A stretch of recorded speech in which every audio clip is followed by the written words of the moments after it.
Magandang gabi. Ako si Berwin Patibong at ito ang inyong gabing paglalakbay sa dilim sa mga kwentong hindi basta pinapaniwalaan pero paulit-ulit na nararanasan. Mga kwento ng kababalaghan, hiwaga at lagim. Ito ang creepylasag na ghost story. Ako nga pala si Christian Mendoza, taga Baras, Rizal.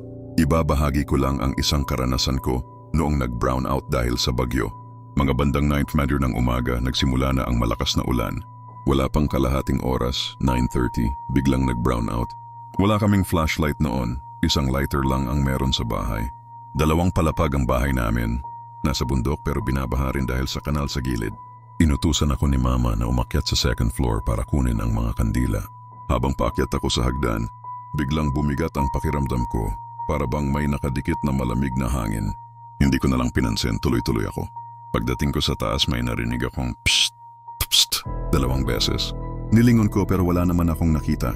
Pinilit kong hanapin ang mga kandila at habang hawak ko na sana ito, bigla akong nakakita ng babae sa likod ko. Nanlaki ang mata ko sa sobrang gulat. Napaatras ako at napatakbo papasok ng kwarto. Agad kong nilak ang pinto, nanginginig ang kamay ko. Pero ilang saglit lang, may malakas na katok, sunod-sunod.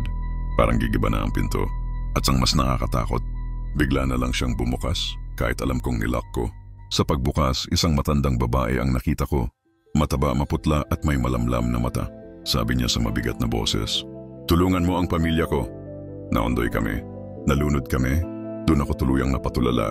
Ang bagyo raw na tumapos sa buhay nila. Ngayon sa gitna ng panibagong unos, bumabalik sila, humihingi ng tulong. Ang bagyong Ondoy ay nag-iwan ng matinding pinsala at kumitil ng maraming buhay. Hanggang ngayon, sariwa pa rin ang alaala ng mga pamilyang hindi na muling nakauwi. Ang kanilang mga kwento ng paghihirap at pagkawala ay paalala sa atin na sa bawat unos, may mga kaluluwang hindi lang basta nawala sa baha, kundi naiwan upang magpatuloy sa kanilang panaghoy. Naway hindi natin makalimutan ang mga biktima ng Ondoy at magsilbing aral ang kanilang sinapit upang mas maging handa at mas maging maalaga tayo sa isa't isa. O baka ikaw nang susunod, mga di na nakauwi, hinahanap nila ang kapalit. Lumapit ka sa ilaw, pero madilim pa rin ang iyong paligid. 1, 2, 3,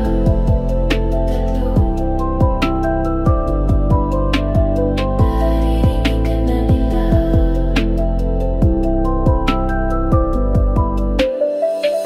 At diyan nagtatapos ang ating gabing paglalakbay. May kwento ka bang di mo malimutan? Yung kwento ng takot, kababalaghan, o engkwentro sa hindi may paliwanag? Feel free to send your horror story entry. Pipili ako ng mga kwentong babasahin sa Reels. Ikaw ang bida, ako ang tinig. True story o kwentong kwarto lang. Basta kaya mong ikwento, kaya kong i-voice over. Send mo na. Baka ito na ang susunod na kwentong di nila malilimutan. Hinahanap nila ang kapalit. Lumapit ka sa ilaw.